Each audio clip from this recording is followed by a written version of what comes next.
Voitto. Ilkeä Chen ja hänen Anakondrai-palvojansa karkotettiin kirottuun maailmaan, mutta joku tai jokin pääsi läpi. Nyt tämä menneisyyden haamu aikoo kirota koko Ninjagon, mutta tarvitsee juoniinsa uuden kehon. Miten me rökitetään kaveri? Minä voin näyttää! Wow, mikä äänenmurros! Tuo ei ole Lloyd.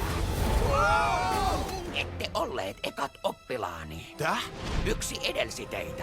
Morrow, tuulen mestari. Nyt ninjojen on noustava uudelle tasolle.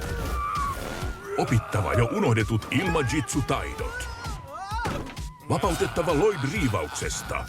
Ja pelastettava koko Ninjago tuholta. Ninjago-sarjan kammottavin kausi. Riivaaja.